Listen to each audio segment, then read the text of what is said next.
hukum hak asasi manusia, pemberantasan korupsi, penguatan demokrasi, peningkatan pelayanan publik, penanganan disinformasi, dan kerukunan warga.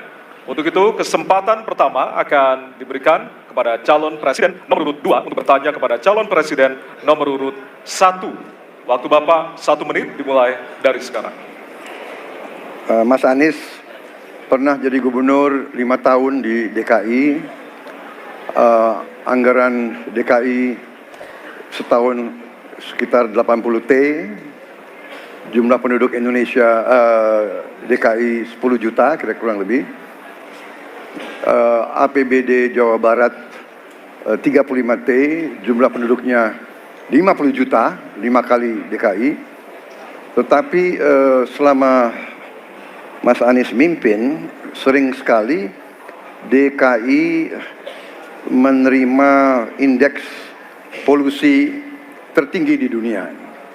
Bagaimana dengan anggaran 80 T, Pak Anies sebagai gubernur tidak dapat berbuat sesuatu yang berarti untuk mengurangi polusi? Terima kasih. Waktunya masih ada, Bapak? Sudah cukup?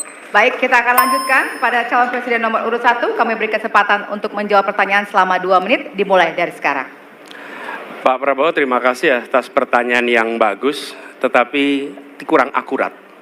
Saya akan jelaskan, Pak. Ketika satu daerah mengatakan di tempat kami tidak ada COVID, di tempat kami COVID banyak, lalu yang tidak ada COVID kami tanya, kenapa tidak ada COVID? Nah, kami nggak punya alat testing, Pak. Karena tidak punya alat testing, maka tidak ada COVID. Yang punya alat testing, maka ada COVID. Okay? Saya tidak tanya COVID, saya tanya polusi. Boleh saya selesaikan dulu? Ya, jadi apa yang terjadi? Di Jakarta kami memasang alat pemantau polusi udara. Bila masalah polusi udara itu bersumber dari dalam kota Jakarta, maka hari ini, besok, minggu depan konsisten selalu akan kotor. Tapi apa yang terjadi? Ada hari di mana kita bersih, ada hari di mana kita kotor. Ada masa minggu pagi, Jagakarsa sangat kotor. Apa yang terjadi? Polusi udara tak punya KTP. Angin tak ada KTP-nya. Angin itu bergerak dari sana sini. Ketika polutan yang muncul dari pembangkit listrik, tenaga uap, mengalir ke Jakarta, maka Jakarta punya indikator, karena itu Jakarta mengatakan ada polusi udara. Ketika anginnya bergerak ke arah Lampung, ke arah Sumatera, ke arah Laut Jawa, di sana tidak ada alat monitor, maka tidak muncul. Dan Jakarta pada saat itu bersih.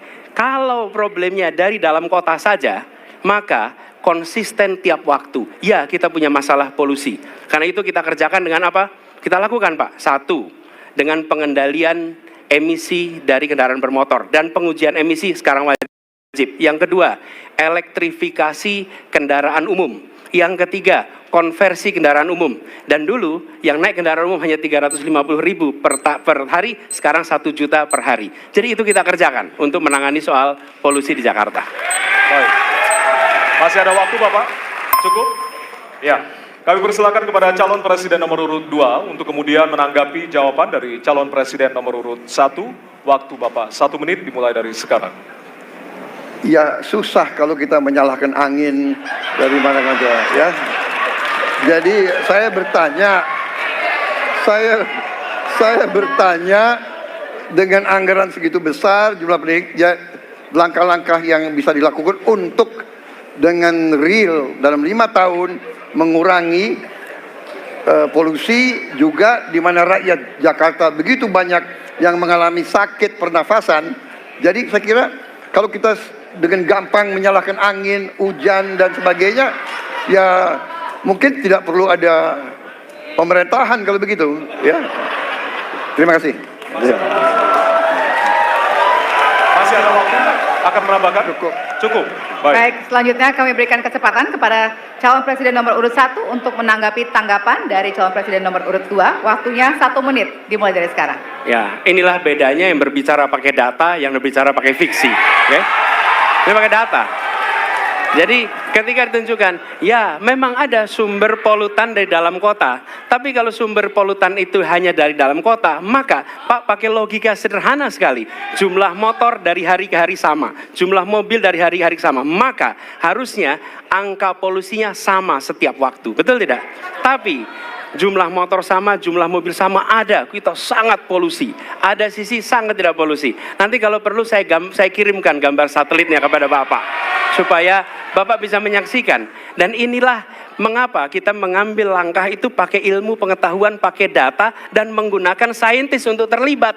Kalau tidak pakai itu, maka nggak akan ada langkah yang benar. Dan ini kemudian saya teruskan, Pak, bagaimana pengendalian itu dikerjakan untuk dalam Jakarta. Jika saya terpilih presiden, maka yang luar Jakarta saya kendalikan juga, Pak. Baik. Terima kasih. Ya.